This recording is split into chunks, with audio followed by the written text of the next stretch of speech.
So equity markets often witness high volatility and put investors' money at risk. And those averse to the risk and volatility often invest in some small savings schemes, which are saving instruments managed by the central government. They are popular as they not only provide returns that are generally higher than the bank deposits, but also come with a sovereign guarantee and tax benefits. And as the year 2022 draws to the close, it is the time that we review how various small saving schemes have performed this year and what we can expect from them going ahead. And to take the discussion forward, we are being joined by Prableen Bajpai, who is the founder of FinFix. A very good evening, Prableen, and great to have you onto the show. Firstly, would like to have your outlook on this small saving scheme.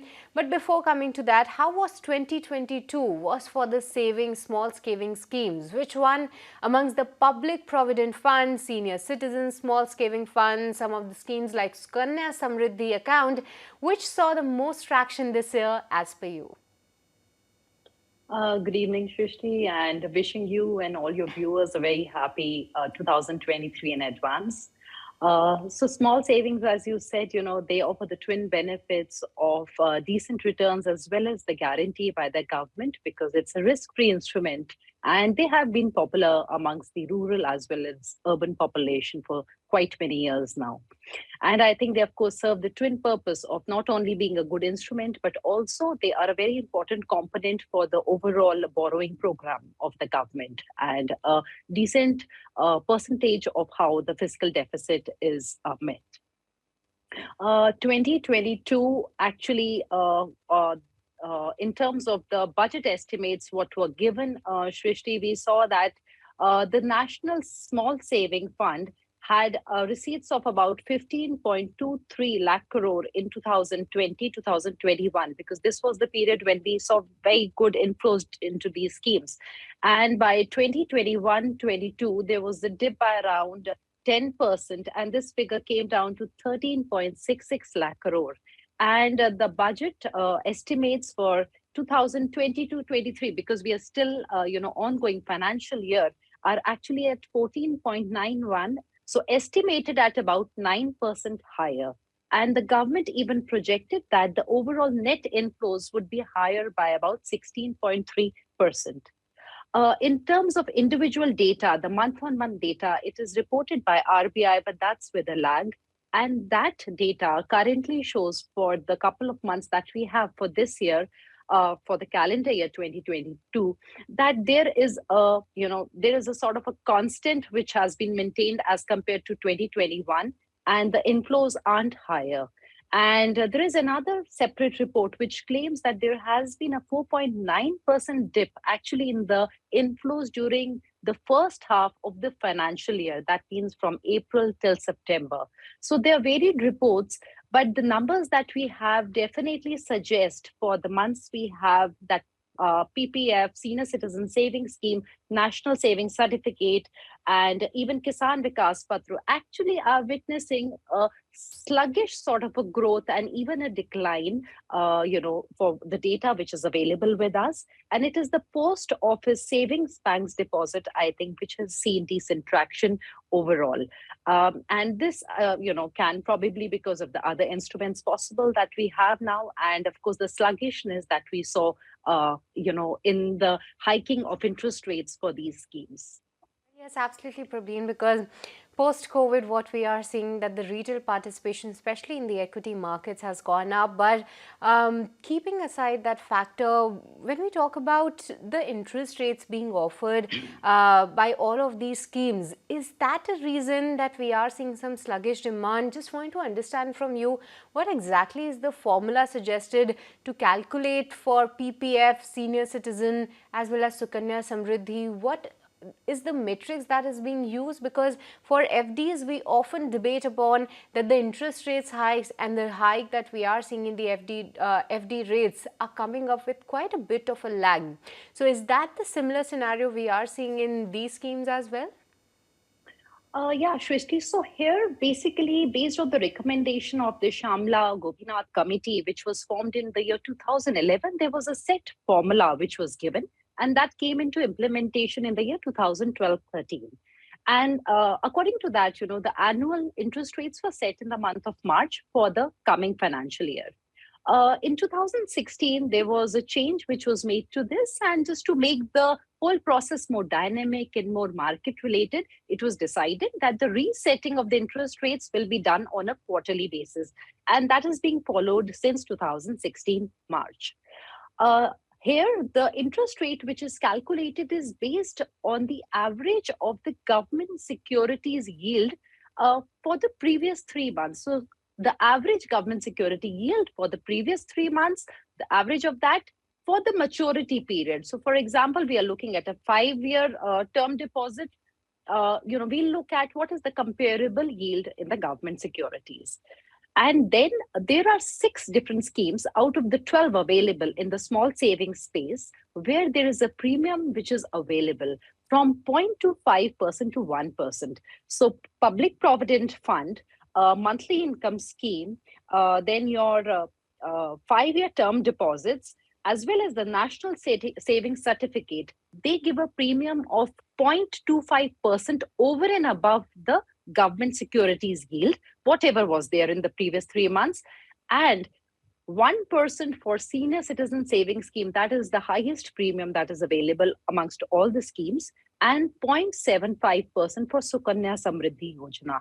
So there is a very, very set formula. And in fact, if we look at this formula, we are the government, when the last announcement was made, there is a deficit, in the hike that they made, and the rates are not yet in line with what was supposed to be, if we follow the formula which is available. That's an interesting point, Prableen, that you have highlighted, that the rates are below the prescribed formula. But going forward in 2023, just wanted to understand from you, what is the outlook that you are holding? Because is there any revision that is due for all these saving schemes like PPF, Senior Citizens and Sukanya Samriddhi, and even schemes like NSC or KVP by the government? By the end of this month, can we see some revision happening? And if yes, then what is your estimate on that which particular scheme can see the rates hike happening? Absolutely, Shrishti. Ideally, it should have happened. It's not happened. One reason which I feel for that can be that the government probably, or the institutions have felt that the inflation issue that we are facing was more transitory, but perhaps it's not. Though it has gone down, and the government yields continue to be hard. And currently, if I look at the data for the previous, from the 1st of April till 27th of December today, the G6 securities have actually given a yield of 7 plus percent for a 8 year or a 10 year period. In fact, for the 15 year period, it's high as 7.5%. So definitely going by, what is currently happening in the bond markets, where the yields are they continue to be high. In addition to the premium that has to be given to certain schemes, we should be seeing a hike, probably an announcement on the 30th of December. That is what ideally should be happening. But the only case which I feel where the government may not do it is if they are still looking to reduce their interest burden, because of course, Shrishti, whatever rates are announced, it definitely hikes up their interest amount that they need to pay. The highest, I think, difference here can actually come for schemes like Senior Citizen Savings Scheme, because it's a 1% over the government security, so which is currently hovering at 7.36 average for the last 3 years. And if we add a premium to it, it should actually go up to 8.36. Even for Sukanya Samriddhi, it is currently hovering at about 7.4, and if we add another 0.75% to it, it will go beyond 8%. So definitely a couple of schemes where we should be seeing the interest rates ideally crossing the 8% mark.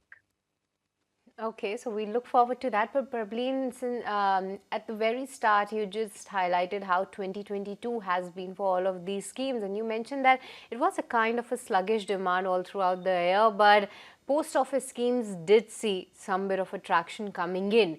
But for somebody who is now looking to opt for these particular schemes apart from the traditional other asset classes that we have, what is the role of these schemes in an investor portfolio? How would you take it? And also, what will be your advice for all the new investors out there? So I feel, Shrishti, out of these 12 schemes which are available to us, I think I really find merit in three of them. The first being the Public Provident Fund, because it gives you compounding at 7% plus. And of course, during a 15-year holding period, there will be changes in the interest rates. So we cannot expect it to be safe. So, but it's still a great option, getting a risk-free compounding and the tax benefit. The second is the Sukanya Samriddhi Yojana. Again, I think a very good instrument to save for your girl child. And the third here, I think, is the Senior Citizen Savings Scheme, which again gives a very good option for retirees to park their money and get a quarterly interest payout, which is totally safe. Though I feel that 15 lakh is a very restrictive amount, and that ideally should go up to about maybe 30 lakhs. They should double it, considering the kind of household expenses that everybody has these days. And I think these play a very crucial part of providing stability to a portfolio. So even for a youngster who's looking to invest for the long term, in addition to growth assets such as equity mutual funds, I think a public provident fund can actually bring in the stability and provide a good mix, overall, in terms of asset allocation. It can give the requisite stability to the portfolio. Okay, but lastly, Prableen would like to know from you, are there any alternatives available to these schemes? What is your sense on that? Uh, so I feel, Shrishti, for Public Provident Fund, for Sukanya Samriddhi, and for Senior Citizen Savings Scheme, I feel that they have their own merits. So probably investors with these sort of, requirements can actually just take a look at these funds. But for the other small saving funds which are available with us, like the National Savings Certificate and Kisan Vikas Patra and the term deposits, I think debt mutual funds offer a great benefit, because none of these schemes actually have a tax advantage. But debt mutual funds in the same kind of a tenure actually give a lot of tax advantage due to indexation. And the final resultant in terms of your the returns that you make can actually differ by 0.5 to even 2%, depending on the indexation benefit received. So I think debt mutual funds are a great option. And now with the target maturity funds within the debt space, where the underlying holdings are mostly government securities and state development loans, I think there is no risk of default. So I think that's a really good, alternative available to investors, especially in the higher income slab for investment.